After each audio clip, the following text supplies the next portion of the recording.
جی مصدق ملک صاحب بہت warm welcome. ملکہ بخاری صاحبہ نے آنا تحریک انصاف کو ریپرزینٹ کرنے ادھر اسٹوڈیو میں لاہور میں. ارشاد بھٹی صاحب, سر یہ جو پیٹرولیم کی آگ لگی ہے اکٹھے بڑھانا ضروری تھا؟ 30-35 روپے جو آپ نے اکٹھے بڑھا دیے.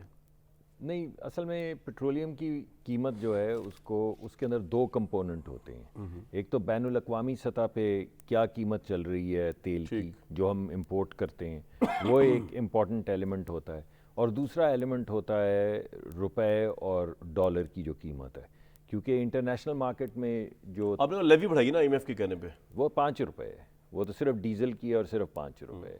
لیکن بنیادی طور پہ جو قیمتوں میں فرق آیا ہے, تقریباً $8 سے $10 قیمتیں بین الاقوامی منڈی میں پچھلے 15 دن میں بڑھی ہیں تیل کی.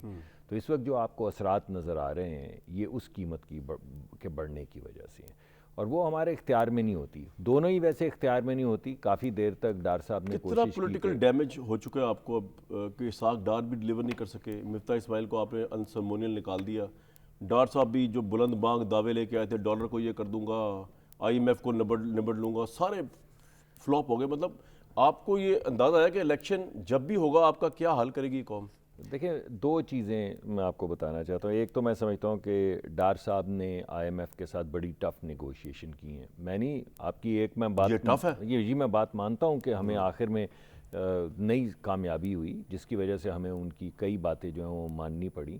مگر ڈار صاحب نے پوری کوشش یہ کی کہ پچھلے جتنے بھی معاہدے ہوئے تھے جو پچھلی حکومت کر کے گئی تھی, جو بعد میں دوبارہ سے پروگرام شروع ہوا, انہوں نے کوشش یہ کی کہ غریب آدمی کے اوپر جو بوجھ ہے اس کو کم سے کم کیا جائے. اس کے کچھ فوائد بھی ہیں اور کچھ نقصانات بھی ہیں.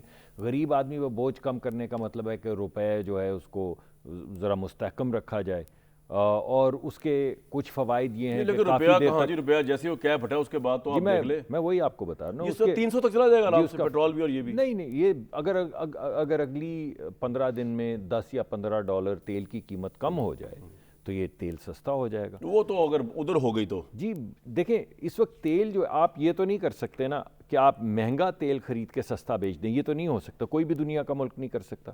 ایک چیز اگر $100 کی ہے تو آپ $80 میں بیچیں گے تو 20 کا نقصان کریں گے. اتنی سی ہے کہ یہ سب کچھ کرنے کے باوجود بھی ابھی تک انسرٹینٹی ہے کہ آئی ایم ایف آپ کو بیل آؤٹ کرے گی کہ نہیں کرے گی. آئی ایم ایف نہیں کرے گی تو یو ہی کچھ نہیں دے گا, سعودی عرب نہیں دے گا, چائنا نہیں دے گا, کوئی بھی نہیں دے گا. جی میرا خیال ہے کہ انسرٹنٹی بہت زیادہ کم ہو چکی ہے, کیونکہ اب جو ہم نے جو تجاویز سامنے رکھی ہیں جن کا کئی مرتبہ میں ذکر کرتا ہوں, میں اپنے محکمے کی بات کر لیتا ہوں. ہم نے اپنے محکمے میں ایسی تجاویز وزیر اعظم اور وزیر خزانہ کے سامنے رکھی ہیں جن سے ہم یہ سمجھتے ہیں کہ آئی ایم ایف بھی سیٹسفائیڈ رہے گی مگر غریب آدمی کے اوپر بھی بوجھ نہیں پڑے. بھٹی صاحب مجھے اس طرح سمجھائیے کہ اس ملک کے اندر بونے لیڈر بنے ہوئے ہیں یا یہاں پہ کوئی احساس ہی نہیں ہے. مطلب شہباز شریف صاحب بالکل بھرپور انجوائے کر رہے ہیں اپنی لائف, دورے کر رہے ہیں, یہ کر رہے ہیں, وہ کر رہے ہیں. بلاول صاحب فورن وزٹس پہ گئے ہوئے ہیں, رشیا گئے ہوئے تھے. عمران خان صاحب آرام سے زمان پارک میں بیٹھ کے کبھی کسی پہ الزام لگاتے تھے, کبھی کسی پر. ان کے الزامات اور ان کے نظریات کی پاداش میں پھر فواد چودھری ہمارا بھائی جو ہے وہ جیلوں کے اندر ہتھکڑیاں لگی ہوئی ہیں اور وہ بھگت رہا ہے. کیا بہت بڑا انقلاب ہے عمران خان یا بہت بڑی مایوسی ہے پی ڈی ایم؟ کس طرح دیکھا جائے اس ملک اس وقت اکنامک سروائیول اس کا پرابلمٹک ہوا ہوا ہے, سیکیورٹی کے مسائل آپ نے آج پشاور میں دیکھ لیا ہے, یہ کوئی پہلا واقعہ نہیں ہے. What is the way forward? بھائی جان, آج دل بڑا دکھی ہے. پھر سے ثانیہ, پھر سے شہادتیں, پھر سے 20-19 سینکڑوں گھر اجڑ گئے, پھر سے رونا دھونا, پھر سے مذمتیں, اور پھر سے ہماری نالائکی نااہلی کا پول کھلا. معاشی بحران, اوپر سے دہشت گردی. ہمارا قاتل کون, ہمیں مار کون رہا اور ہمیں مروا کون رہا؟ صرف میں آپ کے سوال پہ آنے سے پہلے یہ کے پی کے پہ خدا کے لیے ہمارا فوکس, چونکہ بلوچستان اور کے پی کے خیبر پختونخوا سے آؤٹ آف فوکس ہم زیادہ رہتے ہیں, زیادہ دوسری طرف آ جاتے ہیں. 9.5 سال میں 100 ارب سے 900 ارب لگا دیے گئے, یعنی 100 ارب کا جو مقروض خیبر پختونخوا تھا وہ 9.5 سال تحریک انصاف کی حکومت میں 900 ارب کا مقروض ہوا. بی آر ٹی کے علاوہ مجھے کوئی بتائیں کوئی منصوبہ. بی آر ٹی بھی ایشین ڈیولپمنٹ بینک کا منصوبہ ہے. اچھا, پھر پولیس کیوں تباہ ہو گئی ہے وہاں کے پی میں, ہیلتھ کیوں تباہ ہو گئی ہے, ایجوکیشن کا بیڑا کیوں غرق ہو گیا ہے. پھر وزیر اعلیٰ وزراء نے اس خیبر پختونخوا کے لوگوں کی کیا جان و مال کی حفاظت کرنی تھی, وہ خود بھتے دے رہے تھے, تاوان دے کر اپنی جانیں بچا رہے تھے. یہ جو سائیں عثمان پوزدار پلس محمود خان ہے، اس نے جو سوا ستیہ ناس کیا، کبھی کوئی اس کا بھی کوئی احتساب کرے گا؟ پھر آپ ذرا ادھر فوکس کریں تو ذرا پتہ چلے کہ کس کس نے بنی گالہ کے طرز پر فارم ہاؤسز بنا لیے جو ہمارے انقلابی بنتے ہیں، کس نے سڑکوں اور موٹر وے کا رخ اپنی زمینوں کی طرف پھیر لیا، پوسٹنگ ٹرانسفرز پر کون پیسے لیتا رہا، کس کس کے چہتوں لاڈلوں اور پیاروں کو نوازا گیا، ان 9.5 سالوں میں کتنے ارب پتی ہو گئے، کوئی ہے جو ادھر فوکس کرے؟ دوسری بات آپ نے جو کہی کہ یہ پی ڈی ایم اور کیا کریں، میں تو کہتا ہوں کہ جب ڈالر آج میرے بھائی مصدق ملک صاحب کو international market, I M F اور پتہ نہیں کیا کیا نظر آ رہا ہے، یہ تباہ و بربادی کر دی، انہوں نے بیڑا غرق کر دیا اس قوم کا، اس ملک کا 10 مہینوں میں۔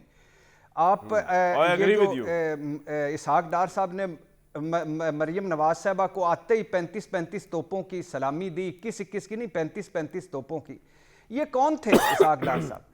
آئی can handle I M F, آنکھوں میں آنکھیں ڈال کر میں بات کر سکتا ہوں، آئی کین مینج معیشت، بڑے بولنے چاہیے بھٹی صاحب، اور پھر اس کے بعد آئی کین مینج معیشت، اور اس کے بعد پھر forgive me I M F, اور پھر اب وہ کہتے ہیں کہ یہ معیشت، یہ ترقی، یہ خوشحالی اللہ کے ذمہ ہے۔ لیکن بھٹی صاحب مجھے ایک بات بتائیں، ان کے ساتھ آپ کو پتا ہے آپ اور میں تو ان سے پہلے ہی مایوس ہیں بھٹی صاحب، آپ جانتے ہیں آپ اور میں ایک پیج پہ ہم نے پی ڈی ایم سے تو مایوسی ان کے اقتدار میں آنے سے پہلے کی ہے، لیکن یہ جو بھائی صاحب پاپولر ترین ہمارے بھائی ہیں عمران خان صاحب، جن کی نمائندہ آج آنی تھی ملیکہ بخاری صاحبہ، ابھی تک نہیں پہنچی، وہ ان کے اوپر بھی تو بڑی ہوپ ہے نا، یا تھی یا ہے یا شاید، لیکن جس طرح کی لینگویج، جس طرح کا بیانیہ، جس طرح کا نظریہ انقلاب اس ملک کی اس پیچیدہ ترین نازک ترین صورتحال میں وہ بنا رہے ہیں، جس کی وجہ سے شہباز گل کو تھانوں میں رلنا پڑا، رسوا ہونا پڑا، جس کی وجہ سے فواد چودھری صاحب پولیس کی ہتھکڑیوں کے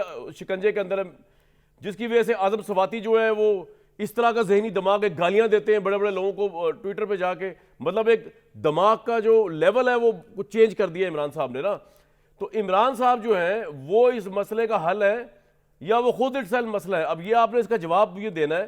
یہ بیان سن کے جو انہوں نے دیا بھائی سنوائے زرداری صاحب والا بیان، اس میں سے پھر اصل بات جو وہ میں آپ کو بتانے کی کوشش کروں گا، بھٹی صاحب کو سنوائیں جناب پہلے پورا بیان۔ بھٹی صاحب اگر عمران خان پرائم منسٹر بن جاتے ہیں، اس کے بعد آپ ان کی جو سٹیٹمنٹ ہے زرداری صاحب والی، اس کو اب آپ ذرا جس طرح میں سنوانا چاہ رہا ہوں سنیں، اور اس کے بعد مجھے بتائیں کہ کس طرح عمران خان اگر پرائم منسٹر بن بھی جائیں تو وہ مسئلے کا حل ہے جو اس ملک کو چیلنج درپیش ہے۔ سنیں ذرا وہ کیا کہہ رہے ہیں، دوبارہ سنوائیں جی۔ 4 لوگ تھے سہولت کار جو ہیں وہ جو ہے طاقتور ترین ایجنسیوں کے لوگ ہیں بھائی، سیدھا الزام جو ہے افواج پاکستان پہ ان کی ایجنسیوں کے اوپر لگا رہے ہیں۔ تو اگر عمران خان صاحب کل پرائم منسٹر بن جاتے ہیں تو پاکستان کی اسٹیبلشمنٹ پہ پہلے تو انہوں نے بہت لگائے الزام، اب وہ قتل کا الزام بھی لگا رہے ہیں۔ تو بھٹی صاحب یہ حل ہے عمران صاحب کے پاس، حل ہے پرائم منسٹر بننے کے بعد بھی اس فریم آف مائنڈ کے ساتھ؟ ملیکہ بخاری صاحبہ ابھی تک نہیں آئی ان کی ترجمانی کرنے کے لیے۔